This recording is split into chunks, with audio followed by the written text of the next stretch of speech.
Most startups do not fail because they chose the wrong tech stack.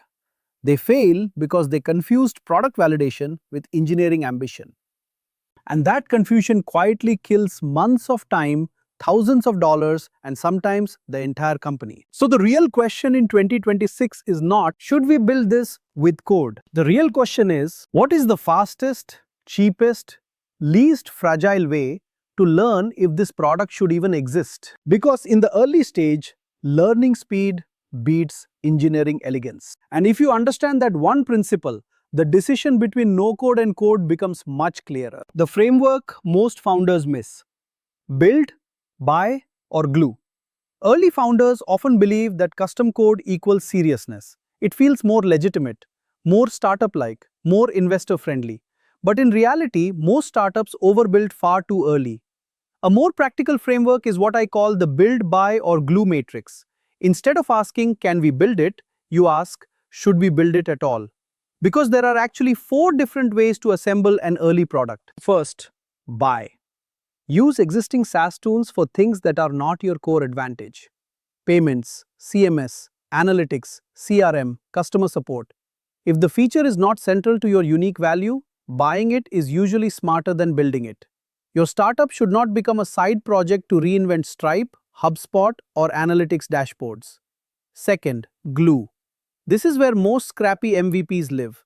Instead of building software from scratch, you connect tools together. Airtable as the database, automation tools for workflows, forms and dashboards for user interaction. It might look messy behind the scenes, but the user experience can still feel real. And that is what matters. Because early on, humans in the loop are not a weakness. They are a learning tool. Third, visual build. Platforms like visual app builders let you create real product logic without writing traditional code. You can design front ends, user flows, and dashboards that feel like real software. This layer sits between simple integrations and full engineering.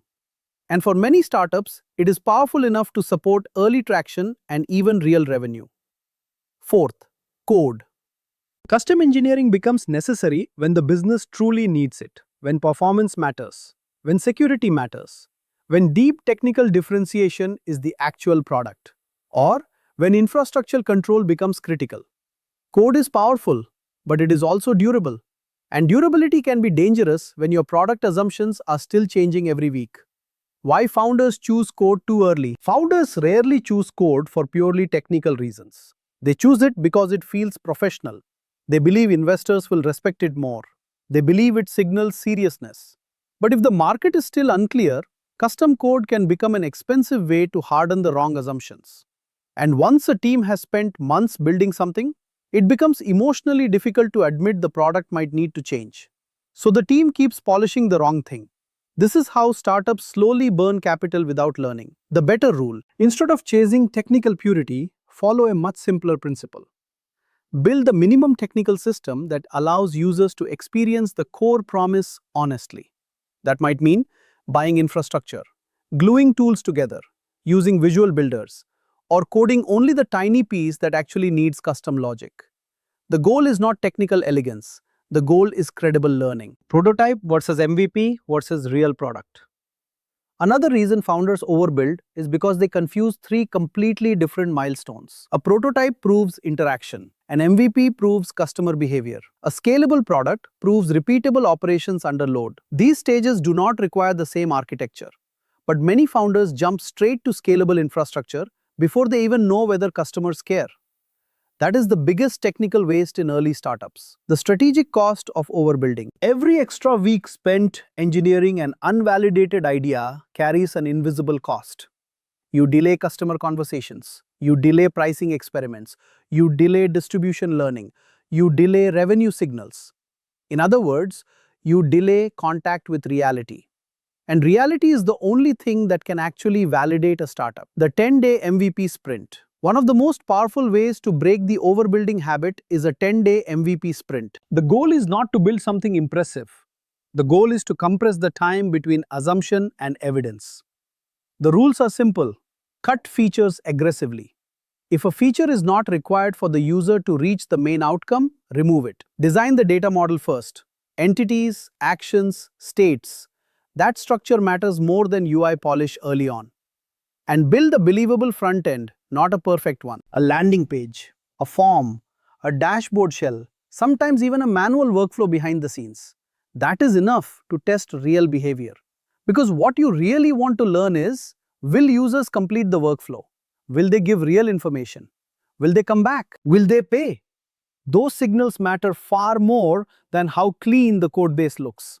The most underrated MVP trick: use a concierge layer.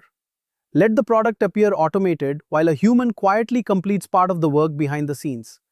As long as the outcome delivered to the user is real, the learning is still honest.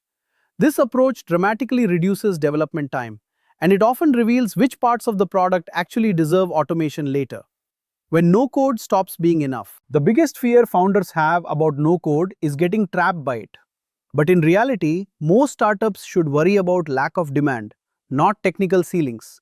Still, there are moments when migrating to custom code becomes rational. There are a few clear signals. Performance becomes a real user problem. Platform costs begin destroying margins. Product strategy requires logic the platform cannot support. Or compliance demands deeper infrastructure control. These are legitimate reasons to move toward code. But the key rule is simple. Migration should follow real pressure, not fear. The biggest rewrite mistake.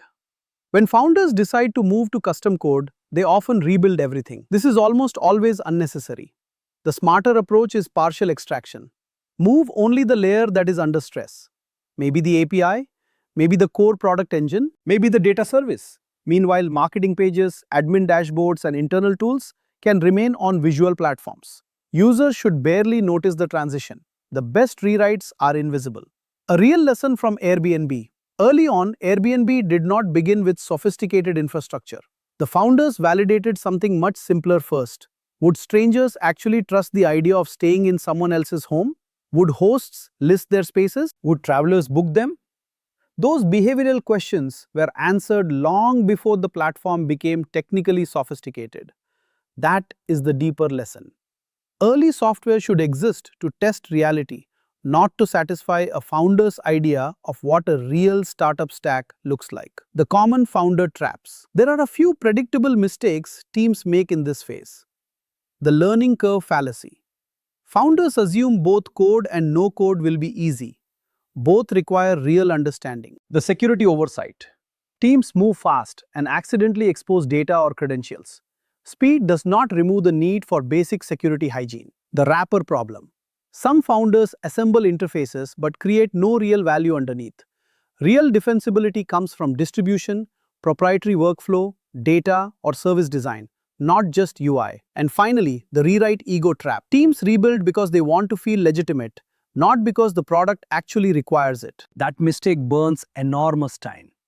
The real founder lesson. A weak product with a beautiful stack is still weak. A strong product with a messy early stack can still win because markets reward useful outcomes, not technical purity. Your first stack decision should optimize for evidence, not pride. The final question every founder should ask before committing to heavy engineering. Ask yourself one uncomfortable question. If this product succeeds, which part of it will actually deserve custom code? Most founders cannot answer that clearly at the beginning, and that is exactly why they should avoid overbuilding. Let the market teach you where the real complexity belongs. A practical founder challenge. Look at your roadmap right now. Find the single feature delaying your launch.